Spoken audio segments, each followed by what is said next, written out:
palavras do Arnaldo para incentivá-los a indicar temas para essas palestras que antecedem a reunião da diretoria da Bilux. Se há também cursos que interessam as empresas, por favor, informem também, mandem um e-mail para abilux@bilux.com.br com cópia para mim, e que a gente corre atrás de palestrantes, de palestras, de cursos, justamente para motivá-los para ajudar a indústria a crescer. E não só a indústria, o mercado também. Ou seja, eu vou começar, vou abrir o share screen e vamos em frente.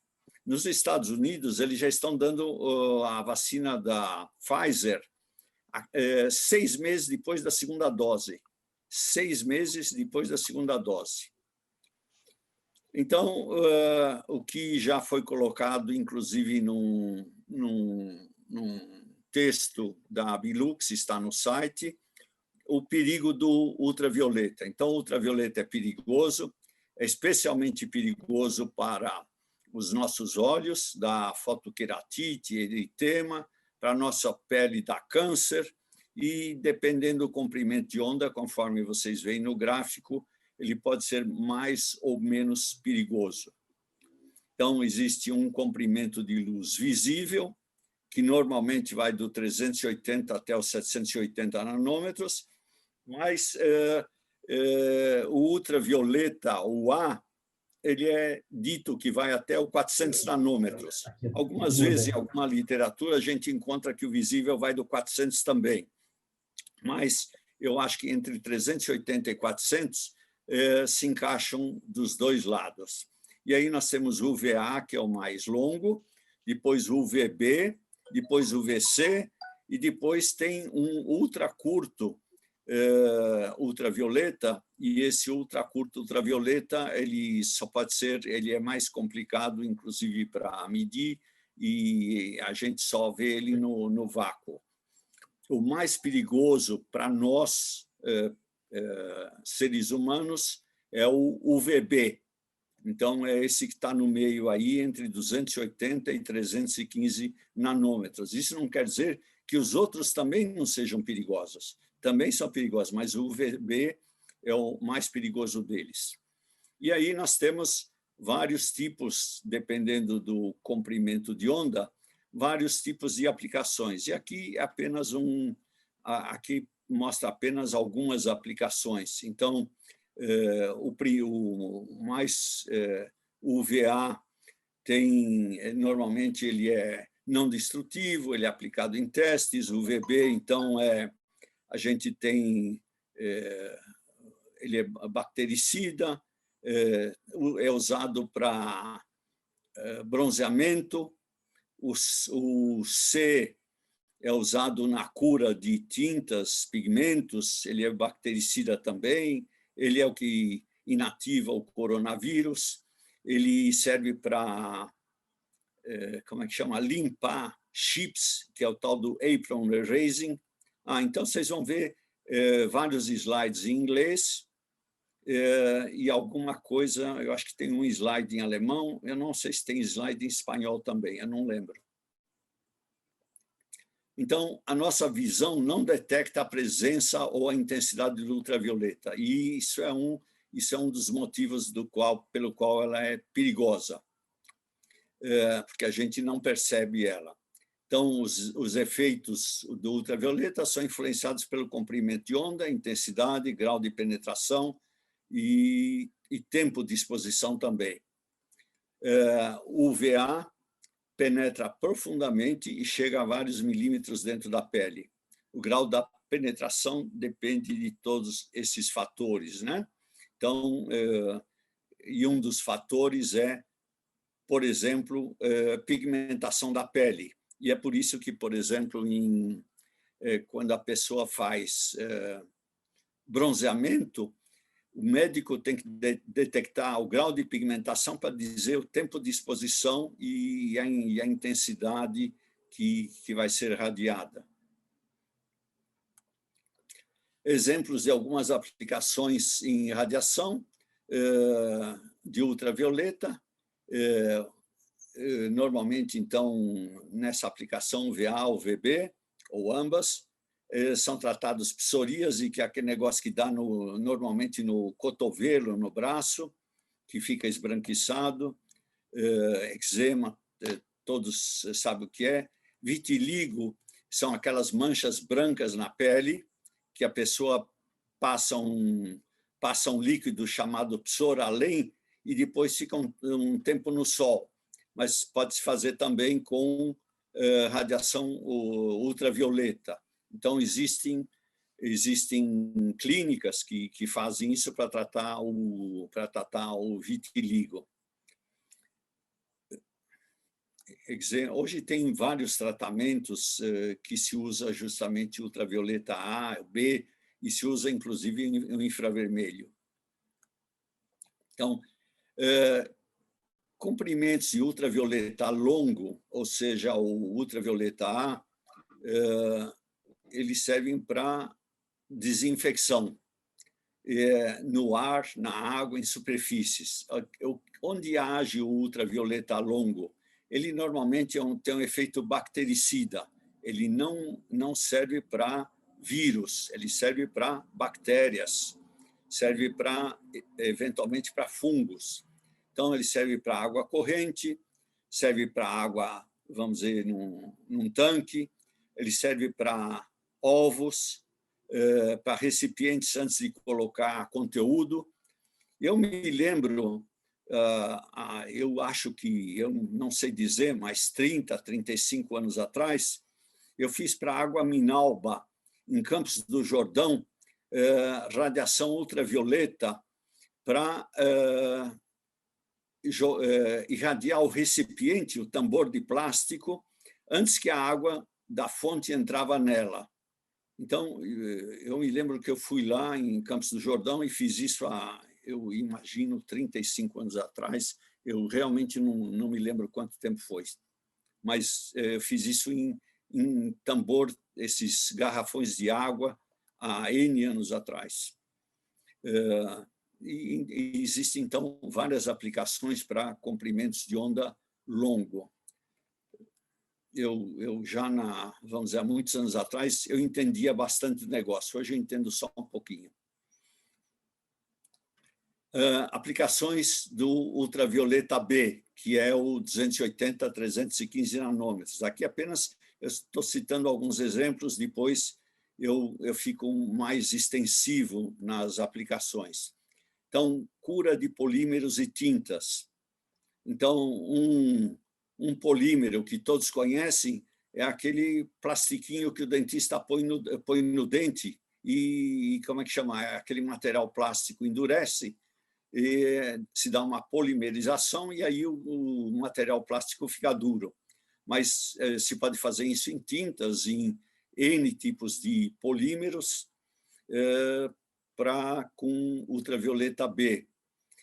Vários tipos de equipamentos médicos usam, análise de DNA se usa, cura para semicondutores, produção de semicondutores. Então, sempre depende da quantidade de ultravioleta e, eventualmente, da aplicação de algum material. Eu cito mais um exemplo aqui, porque está escrito fluorescência. Quando uma indústria siderúrgica faz uma chapa de aço, ela passa por aquela barra passa por um rolo compressor. Na hora que ela passa pelo rolo compressor, ficam algumas rachaduras na chapa de aço. E uma vez, eu não me lembro se foi eu acho que foi para Vale do Rio Doce, eles pediram para dizer como encontrar a rachadura na chapa de aço. E aí eu descobri que você joga um líquido fluorescente e aí você joga ultravioleta e aquela rachadura fica marcada. Então, eu fiz isso daqui também, N anos atrás, na Vale do Rio Doce ou na Cosipa. Pode ser que foi na Cosipa, eu realmente não sei, não lembro onde que foi que eu fiz. mas faz muitos anos atrás, e eu sei que fiz isso na produção de chapas de aço. Então, a fluorescência é induzida por uma energia ultravioleta em tintas, pigmentos, minerais e outras matérias orgânicas. Então, é um processo químico que altera o estado físico de um objeto conforme a dose aplicada. E, então, é aplicado em adesivos, resinas, polímeros, e vamos em frente. Então, UVA e UVB. Então, a radiação UVA é a menos perigosa, que é o UVB, mas é aproximadamente 1000 vezes menos efetiva que o UVB e o UVC para inativar o vírus SARS. Mas há o risco de causar câncer e envelhecimento da pele. Então, 1000 vezes menos do que o B e o A para inativar o vírus, ou seja, ela não serve para nada o UVA para o vírus. Então, tem que usar o VC e, excepcionalmente, o UVB. Em relação ao envelhecimento da pele com UVA, o exemplo típico é capial. Esse pessoal que fica pescando no litoral fica com a pele toda enrugada, fora de causar câncer, né? Em relação ao UVB, há vários tipos de vírus, e esses vírus vão ser mutantes e cada vez vai precisar desenvolver uma nova vacina, e, às vezes, o vírus vai ser muito mais rápido do que aparecer uma nova vacina. Além do que, o vírus que está por aí, ele simplesmente não vai sumir. Do que eu andei lendo, na semana passada apareceu mais um tipo na Índia. Então, e na Índia vai aparecer muito mais, porque o negócio está se multiplicando lá de tal maneira que é uma tristeza. Então, o que não vai mudar? O que não vai mudar, e daí a importância do ultravioleta C, é que ele inativa qualquer tipo de vírus. E o ultravioleta C inativa qualquer tipo de vírus. E por isso que ele é importante. E agora, sobre aplicações. E aí, então, onde está o mercado? Eu peguei isso daqui, vocês podem ver que está em inglês, eu peguei isso do mercado norte-americano. Então, respostas das aplicações que mais serão desenvolvidas na desinfecção por ultravioleta. E, no caso, aí é o C. Eu sei que as letras estão pequenininhas, não dá para todo mundo ler, então eu destaquei embaixo o que está em cima. Então, com 58%, acho que é 58%, espaços comerciais. Depois vem aplicação em ar-condicionado, depois integração com luminárias, depois embutidos em tetos e paredes. Ou seja, esses são os maiores mercados em desenvolvimento, gente. É onde existe espaço para a indústria entrar. Espaços comerciais existem no Brasil milhões de metros quadrados. Todos os edifícios modernos têm equipamentos de ar-condicionado e é possível integrar no ar-condicionado luminárias. Haverá uma integração de luminárias com equipamento, com lâmpadas de ultravioleta, e vão ter que estar comandadas essa integração. Isso já existe na Europa, existe nos Estados Unidos, e onde existe especialmente, gente, é na Rússia, por causa de problemas pulmonares, lá naquele frio, acho que lá na Sibéria, sei lá onde que é. Mas existe, então, aqui é onde está o grande mercado, gente. E aí, onde está aplicado, né? E aí, de novo, eu peguei as letras pequenininhas e coloquei em letras grandes embaixo. 83% serão desenvolvidas em hospitais e clínicas. 50% no setor de transporte. Depois, residências, está na ordem, gente. Escolas, restaurantes, escritórios, supermercados, hotéis, indústrias e residências. Ou seja, hospital, vai praticamente em tudo quanto é hospital. Transporte, vão entrar em ônibus e trens. O exemplo é o que está acontecendo nos nossos transportes, cheio de gente dentro de ônibus, de trem, e um passa para o outro. Agora, se houver a possibilidade de desinfetar antes do pessoal entrar, seria muito bom. E eu vou falar sobre isso daqui depois, numa das tecnologias possíveis de serem aplicadas enquanto tem pessoas dentro do lugar. Então, a lâmpada que a gente conhece, a lâmpada mais comum, quando não tem pessoas no lugar, e tem tecnologia com pessoas no lugar. Depois, quais as maiores preocupações com as aplicações de ultravioleta? Sem dúvida nenhuma, gente, é segurança de uso. Por quê? Por causa, em primeiro lugar, dos olhos e, em segundo lugar, da pele. Ou seja, o dano nos olhos pode ser irreversível, a pessoa pode ficar, de fato, cega, e câncer de pele é um dos piores cânceres que existem. Então, segurança, gente, em primeiro lugar, é uma tecnologia muito boa para inativar o vírus, mas, simultaneamente, ela é uma tecnologia perigosa. Então, em primeiro lugar, segurança, eu diria aqui segurança, segurança, segurança, depois vem eficácia, eficiência, danos e quais os danos que podem ocorrer. Pode ocorrer danos em materiais plásticos, em tintas, então pode descolorar, pode decair. Então, existem vários tipos de danos, eles estão aí indicados em inglês. Eu espero que, a hora que repassar, todos consigam ler, mas estão aí. Se quiserem, eu posso detalhar um pouquinho mais. Se vocês têm perguntas, podem fazer também, gente, mas, se não, eu vou em frente. Então, as principais fontes de ultravioleta hoje no mercado são... Opa, tem um erro de português aí embaixo. São as lâmpadas tubulares com um tubo de quartzo, que está aí no lado esquerdo, e os LEDs de ultravioleta. O problema é, em lâmpadas, esse é o maior mercado mundial hoje, não tem a menor dúvida, e já, eu diria que mais de 100 anos que o ultravioleta é utilizado em algumas aplicações.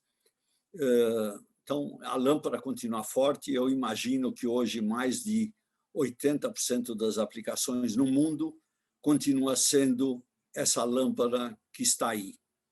Em relação ao chip de LED, o que acontece é o seguinte: ele realmente está crescendo.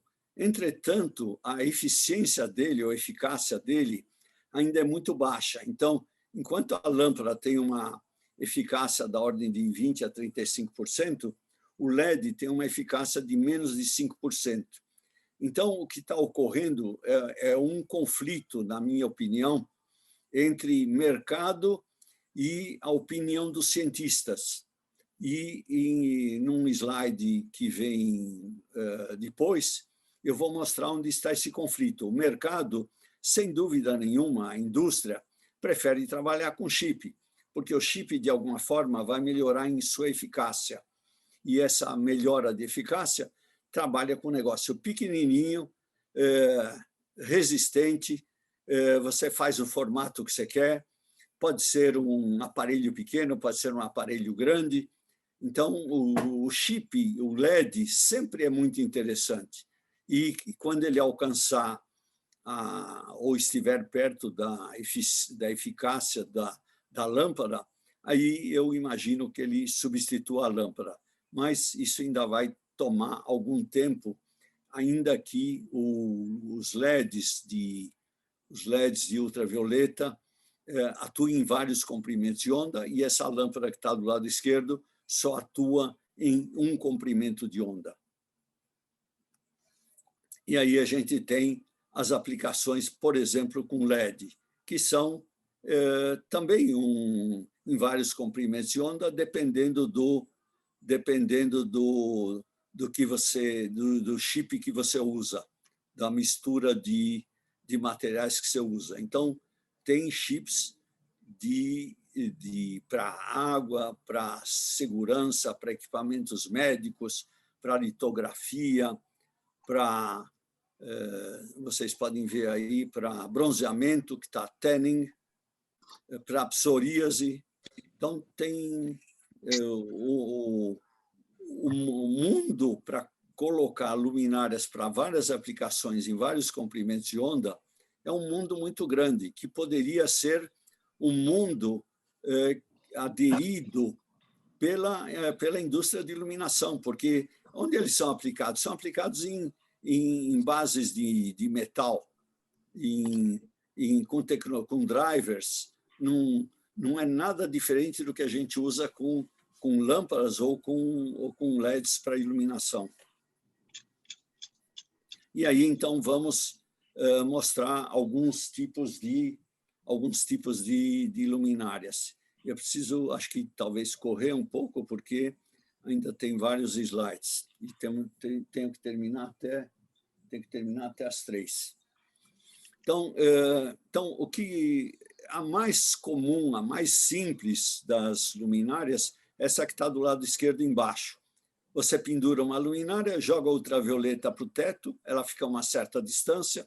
Se o ar circular muitas vezes, então o ar vai descontaminar, e existe uma recomendação internacional do número de vezes que o ar deve circular numa sala. E a recomendação hoje é um número muito maior de vezes do que se costumava usar em ar-condicionado usual.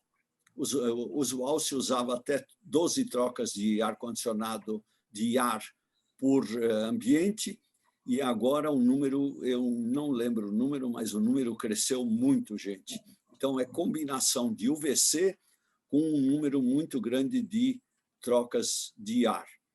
Uma outra luminária simples, essa que tá no topo, e uma decorativa, essa que está aí do lado direito embaixo, que é a tal da 4B, que eu não consegui arrancar o 4B. Eu poderia ter arrancado, mas não arranquei. Outros tipos de equipamentos utilizados e que não deixam de ser luminárias são equipamentos de parede ou pendurados, como esse do lado esquerdo embaixo, em que pode-se simplesmente jogar o ultravioleta para frente, a radiação ultravioleta para frente, ou pode jogar para cima. Então, existem as duas possibilidades. E o que a gente vê na figura desmontada aí é o comum, que é o refletor, a fonte de ultravioleta, o driver e o refletor, e a chapa e vamos dizer, a casinha da lâmpada. Ou seja, não muda em nada em relação ao que a gente tem hoje como luminária. Outros tipos, então, esse está mais bonitinho aqui, do lado esquerdo em cima. Então, pelo tipo do refletor, ela gruda na parede e só joga a luz para cima. O que vem em seguida embaixo também faz a mesma coisa. E do lado direito ele mostra onde o equipamento deve constar. Tem uma figura que vem no slide posterior que mostra também a que altura o equipamento deve ficar para que não atinja a radiação os olhos das pessoas, quando ele fica ligado permanentemente. E como o ar deve circular, e o ar poderia circular ou por ar-condicionado, ou poderia circular por um ventilador ou um exaustor. Eu acho que nós temos várias possibilidades.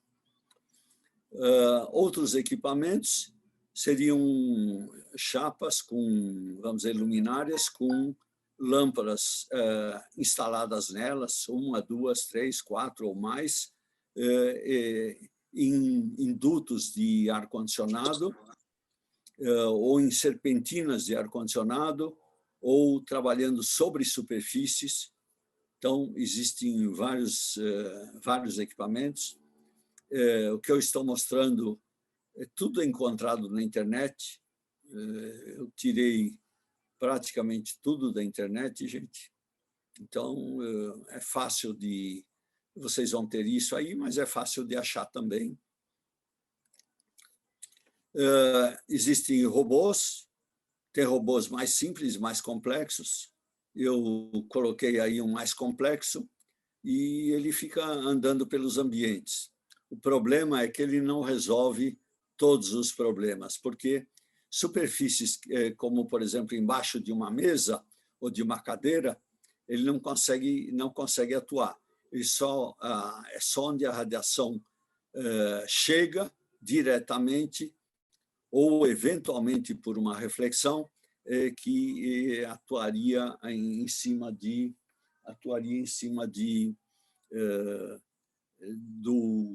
para inativar o COVID. Mas poderia ser equipamentos mais simples, porque eu imagino que esse aí deve custar uma fortuna.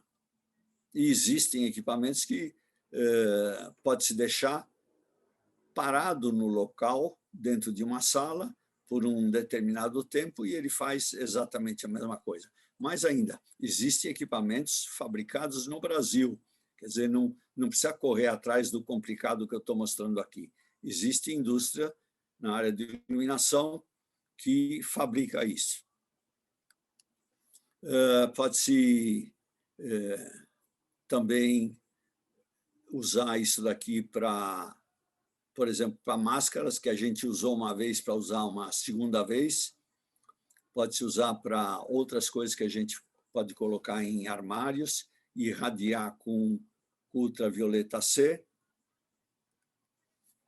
Existem um monte de produtos de uso doméstico, e esses produtos de uso doméstico utilizam LEDs. Qual é o problema desses produtos de uso doméstico, gente? O problema é o seguinte: se vocês entrarem na internet, vocês vão ver dezenas de ofertas desses produtos para o mercado brasileiro. Existem empresas no mercado nacional que estão revendendo isso aí. Só que eu não tenho encontrado nem qual é o comprimento de onda que está sendo radiado por esses LEDs. Não estou encontrando a dose, vamos dizer, a intensidade. Não estou a recomendação de segurança, a dose, como aplica, se a pessoa pode olhar para a radiação ou não pode olhar para a radiação. Esse que está segurando o equipamento do lado esquerdo, será que ele consegue radiar alguma coisa sem olhar onde ele está radiando? Então, gente, eu acho que a gente corre um risco alto, não alto, muito alto, com esse tipo de equipamento que está entrando sem indicação nenhuma, sem recomendação nenhuma. A Bilux já escreveu para a Anvisa, cópia para o Ministério da Saúde. O Dr. Alvacir, que está presente aí, entrou em contato, ele mandou a comunicação. O problema é que eles nem respondem. Então, é um problema, porque a Anvisa deveria atuar. Eles apenas não está coberto esse tipo de equipamento pela legislação da Anvisa. É uma pena. Deveria estar coberto, e porque é um risco sério.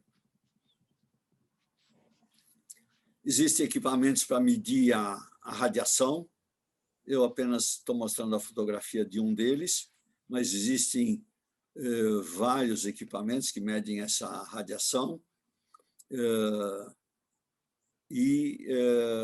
Existem, inclusive, empresas no mercado que revendem esse tipo de equipamento que não é fabricado no Brasil. Existe um aparelho que eu achei na internet que detecta a presença do vírus no ar. Já que eu não achei em outro lugar, eu resolvi colocar o nome, inclusive, da empresa, chama Omni Eletrônica. Eu não sei se funciona, se não funciona, mas estou fazendo propaganda dos caras. Eu espero que funcione. Como é que se aplica isso daqui, por exemplo, em paredes, né? Pode aplicar embutido, esse tipo de um dos tipos de radiadores, né? Luminárias com lâmpadas ou com outros LEDs. Então, aí tem a altura que se aplica, se é mais baixo o teto, se é mais alto o teto, que altura deve se colocar. E nesse slide aí, mostra exatamente a distância em pés e em metros também. Então, em metros, normalmente é acima de 2,15 metros.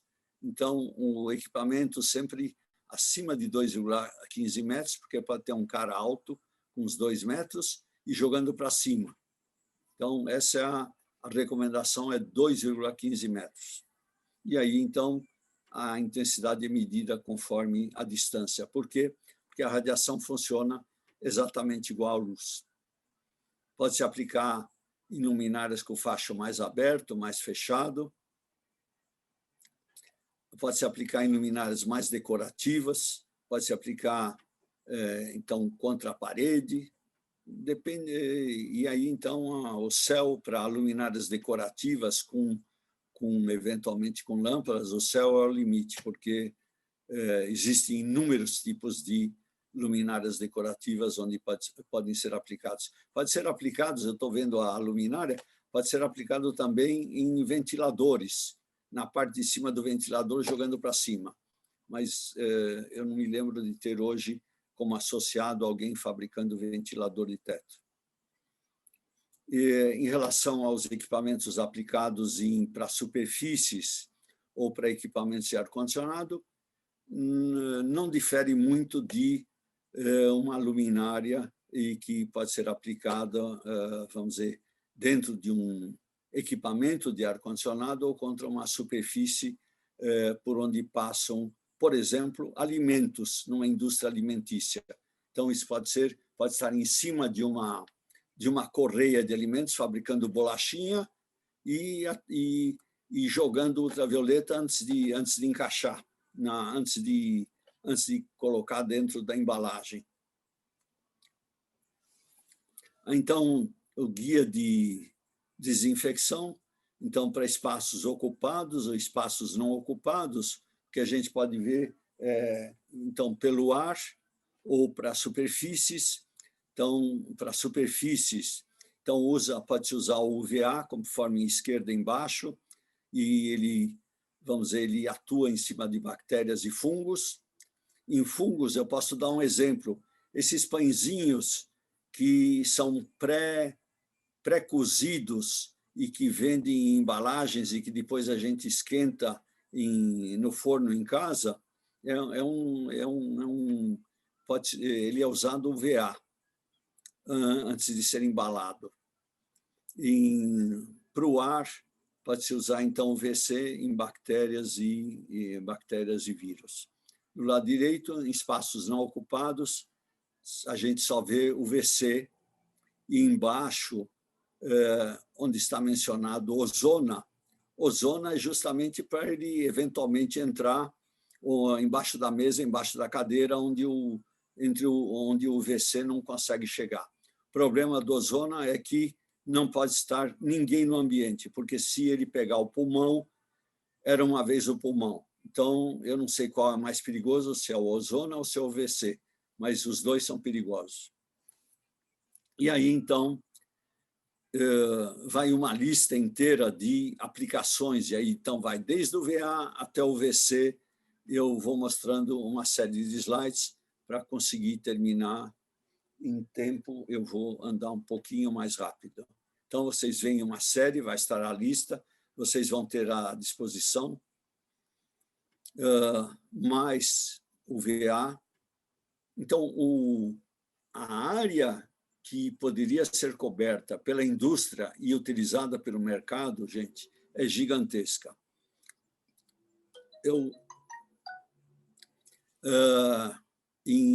Aqui nós estamos no limite entre não, estamos já no VB, né? Então, tem mais aplicações, com 302 nanômetros, por exemplo. Depois aqui, comprimento mais curto de onda aí, que áreas que pode-se atuar. E aqui mostra, por comprimento de onda, a dose, de alguma forma, do 254 nanômetros. Ou seja, para atuar em vírus, 254 nanômetros, a dose, vocês podem ver do lado direito, não é muito forte. Então, está escrito do lado esquerdo, coronavírus, e do lado direito está a dose. Se a gente vai mais para cima, com doses maiores, a gente pega bactérias, e aí atua com ultravioleta A ou B, e mais para cima ainda, fungo, em que a dose precisa ser muito forte. Então, para matar fungo, gente, as doses são muito fortes. Então, fungo é um negócio complicado. Fungo é complicado. E aí, então, tenho alguns slides. Eu não vou detalhar eles por causa do tempo, mas vocês vão ter justamente as aplicações de novo aí. Então, marcando a fonte de luz, uso típico, benefícios, problemas, mas não dá tempo, senão não termino às 3 horas. Tem os vários comprimentos de onda, então continuam os problemas, superfícies, como atuar em superfícies, ar, efetividade, eficácia. E aí, então, os tipos de radiadores, é onde eu queria chegar e detalhar 1 minuto a mais. Então, a lâmpada, gente, é 253,7 nanômetros. Ela é 90% da efetividade em relação ao pico de sensibilidade do coronavírus. Ou seja, ela é muito boa porque ela atinge 90% de efetividade e ela está praticamente no pico. Quando eu mencionei antes que existe um conflito entre o LED e uma outra fonte de radiação, é justamente a lâmpada Excimer, que tem um pico, quando ela é com, vocês podem ver em vermelho abaixo, quando ela é de criptônio com cloro, porque ela tem um pico em 222 nanômetros e tem mais alguns comprimentos de onda que você pode filtrar. Então, sobre o ponto de vista dos cientistas, eu diria que, pelo que eu escutei, pelo que eu vi na internet, escutei falar, eles puxariam para o Excimer. E por que puxariam para o Excimer, gente? Porque 222 nanômetros nós poderíamos radiar diretamente as pessoas. Essa afirmação ainda não é 100% comprovada, mas, em princípio, pelo jeitão, 222 nanômetros seria seguro de deixar funcionando o tempo inteiro em qualquer ambiente. E eu diria que os preferenciais seriam onde tem muita gente. Então, esse é o conflito. Agora, onde é que está o problema com o conflito com o LED? O LED é muito melhor, é muito mais fácil de trabalhar, só que ele é muito menos eficiente. E onde está o problema do Excimer? Então, eu mostro o problema do Excimer também. Para o Excimer funcionar com criptônio e cloro, ele precisa, para funcionar, precisa de 8 a 10 kV, ou seja, tem que trabalhar com alta tensão. Se a mistura for criptônio com brometo, ele emite em 207 nanômetros, que aparentemente também é bom. Xenon pulsada não é o caminho, gente. Existem alguns lugares aplicados, mas não é o caminho. E LEDs, tem LEDs de 222 nanômetros, 265, 273, 280. O problema é eles se tornarem mais eficientes, eficazes e abaixarem o preço deles. São só dois problemas: baixar o preço e se tornarem mais eficazes, conseguirem competir com a lâmpada de mercúrio e com a Excimer. Quer dizer, ainda que hajam muitos equipamentos, tem cheio de gente aí oferecendo equipamentos com LED, minha impressão é que, fora equipamentos muito pequenininhos, ainda não é a hora, mas é só opinião. E aí a gente tem vários tipos de radiadores ultravioleta. De novo, são slides mostrando todos eles, vantagens, desvantagens, espectro. De novo, mais um pouco sobre os 4 tipos. E aqui mostrando as variações de aplicação, como se aplica, continuação das aplicações. E aí, então, aí é mais a parte, eu diria, mais a parte médica, como é que funciona o ultravioleta. Então, se é uma base dupla e você atua no DNA, você consegue matar, por exemplo, bactérias. Se você atua com UVC no COVID, o que ocorre é o seguinte: vocês podem ver pelos 2 desenhos abaixo que no lado esquerdo eles estão separados e do lado direito do mesmo tipo de desenho existe uma ligação entre eles. Então ele forma um dímero. Na hora que ele forma o dímero, e o dímero dessa timina, que eu já esqueci o que aprendi no ginásio, o que ocorre é o seguinte: ele se torna inativo. Então, essa é a parte técnica do negócio. Então, eu tenho mais poucos minutos. Então, quando a gente trata de inativar o vírus, a gente fala em termos de log. Então, um log inativa 90%. 4 logs inativa 99,99%. Ou seja, o mínimo que a gente deve buscar sempre é 4 log de inativação em qualquer tipo de aplicação. E é muito melhor usar o UV do que a parte química, porque parte química a gente deixa resíduo no ambiente. E aqui tem uma comparação entre parte química e ultravioleta. E do lado direito embaixo vocês têm, dependendo do tipo de material, o quanto ele reflete, que é importante também. Aqui, vários tipos de como é que você pode atuar. Aqui são doses de ultravioleta por tipo de bacilo, por tipo de fungo, por tipo de vírus. Então, eu tenho uma lista inteira com as doses, está à disposição. Eu peguei da internet. Vocês podem ver que também está em espanhol. Eu lembrei que tinha algo em espanhol também.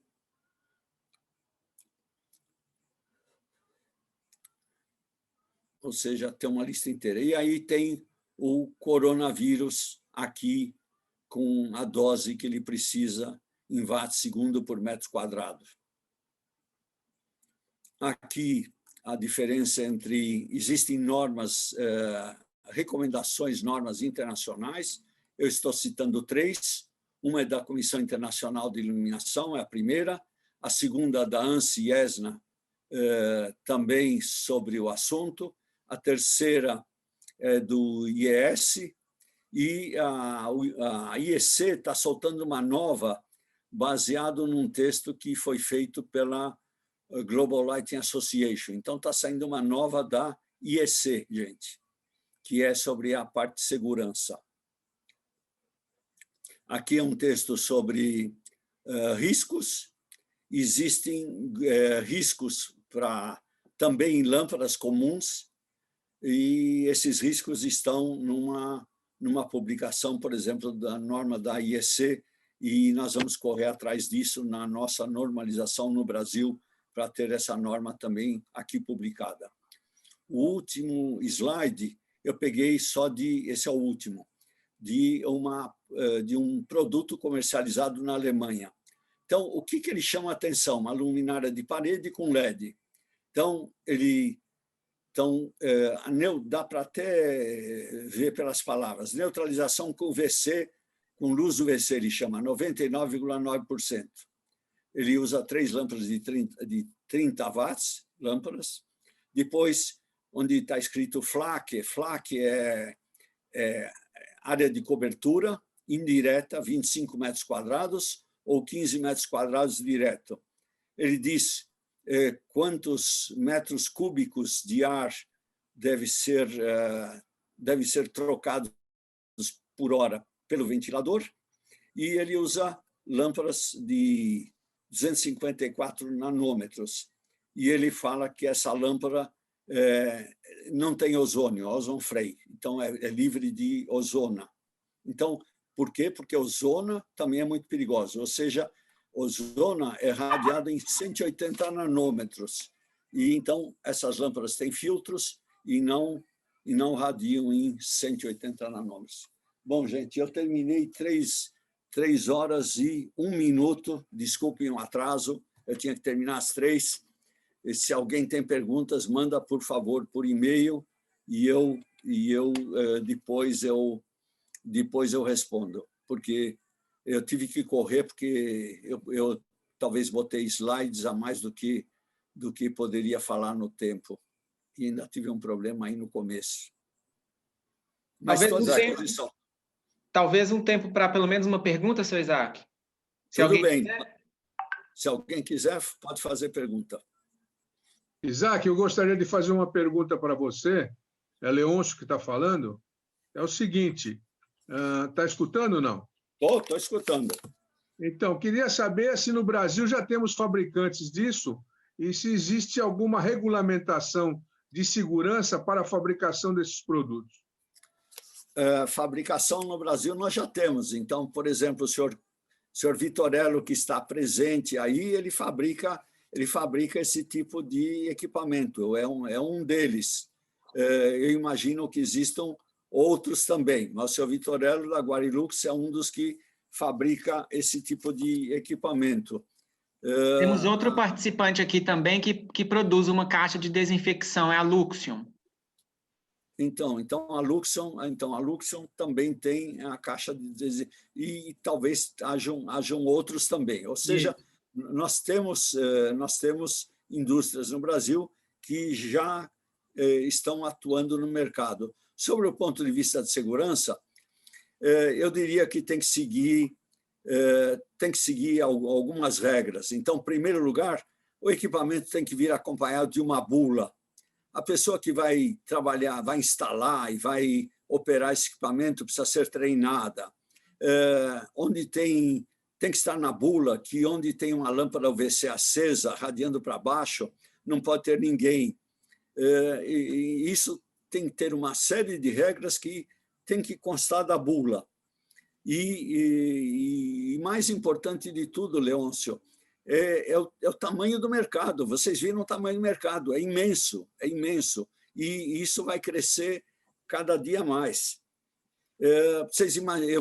Para dar uma ideia só de um tamanho de mercado, no Brasil existem, por exemplo, inúmeros supermercados, existem lojas, existem escolas, existem milhões de metros quadrados de escritórios.